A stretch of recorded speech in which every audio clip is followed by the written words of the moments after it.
செம்பரம்பாக்கம் ஏரியிலிருந்து உபர்நீர் திறப்பை ஆய்வு செய்த செல்வ பெருந்தகை அதிகாரியுடன் வாக்குவாதத்தில் ஈடுபட்டுள்ளார். மக்கள் பிரதிநிதிகளுக்கு தெரியாமல் தண்ணீரை திறந்து விடுவதா என பொதுப்பணித்துறை அதிகாரி திட்டியதால் அங்கு பரபரப்பானது ஏற்பட்டிருக்கிறது. கூடுதல் விவரங்களை செய்தியாளர் பூபாலன் வழங்கிட கேட்கலாம். பூபாலன், வணக்கம். இது குறித்தான முழு விவரங்கள்.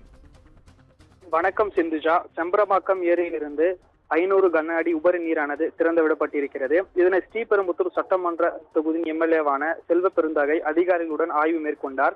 அப்போது தண்ணீர் எவ்வளவு திறந்து விடப்பட்டுள்ளது, பராமரிப்பு எவ்வாறு செய்கிறீர்கள் என்பது குறித்து பல்வேறு கேள்விகளை கேட்டறிந்தார். பின்பு அந்த ஆய்வுக்கு முடிந்த பிறகு பொதுப்பணித்துறை அதிகாரி தனசேகரை எம்எல்ஏ செல்வ பெருந்தகை சரமாரியாக கேள்வி எழுப்பதால் அப்பகுதியில் பரபரப்பானது ஏற்பட்டிருக்கிறது. அந்த கேள்வியில் அதில் மக்கள் பிரதிநிதியாக எங்களுக்கு எந்தவித தண்ணீர் திருப்பதற்கு எந்த ஒரு தகவலும் கொடுக்கவில்லை என்று சரமறைய கேள்வி எழுப்பியிருக்கிறார். பின்னர் 3 ஆண்டுகள் நான் திறந்து விட்டிருக்கிறேன், கடந்த ஆண்டு கூட என்னிடம் சொல்லவில்லை, நீங்களே மக்கள் பிரதிநிதியாக இருந்துவிட்டால் அரசு எதற்கு அப்படின்ற ஒரு கேள்வியை முன்வைத்திருக்கிறார்.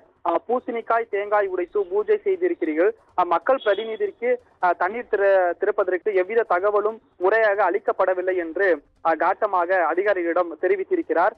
பின்னர் இவர்கள் எல்லாம் இதனை தொடக்கூடாதா, திறக்கக்கூடாதா என்று நினைக்கிறீர்களா என்றும் அங்கு அயோக்கிய அதிகாரிகள் அமர்ந்திருக்கிறார், எப்போதுதான் அந்த சாதி வெறி ஒழியும் என்று காட்டமாக பேசியது அப்பகுதியில் பெரும் பரபரப்பை ஏற்படுத்தியிருக்கிறது.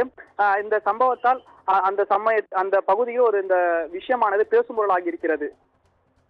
ஒரு மக்கள் பிரதிநிதி சேர்மனுக்கு தெரியல, மந்திரிக்கு தெரியல, எம்எல்ஏ எனக்கும் தெரியல, எம்பிக்கும் தெரியல, நீங்களே திறந்து விடுறீங்கன்னு வந்து சார் அது இந்த துறை அரசு துறை தானே, நீர்வளத்துறை அரசு துறை. மக்கள் பிரதிநிதிகளிடம் ஒரு வார்த்தை சொன்னால மரபுன்னா காலகாலமா எப்பவுமே நானும் ஒரு 3 வருஷம் திறந்து விட்டுருக்கேன். போன வருஷமா சொல்லாம திறந்துட்டீங்க, தப்பு கிடையாது. நீங்க தரங்க, நீங்களே ஆட்சியாளர்களா நீங்களே மக்கள் பிரதிநிதியா மாறுங்க. அது மக்கள் நல்லது சரி. இப்ப நான் தானே இப்ப ஊரா போறேன், திறந்துட்டாங்க, 500 அடி திறந்துருக்காங்க, கொஞ்சம் கவனமாக இப்ப எல்லா ஊருக்கும் போறேன். 12-13 ஊர் ப்ரோக்ராம் போட்டு இப்ப போறேன். இதெல்லாம் தப்பு இல்லை, இது சொல்லணும் இல்லை. இது நீங்களே மக்கள் பிரதிநிதி ஆகிட்டா பிறகு கவர்மெண்ட் அதிகாரிகளை கவர்மெண்ட் ரன் பண்ணிடலாமே. உங்க துறை யார் கட்டுப்பாட்டில் இருக்குன்னு தெரியல.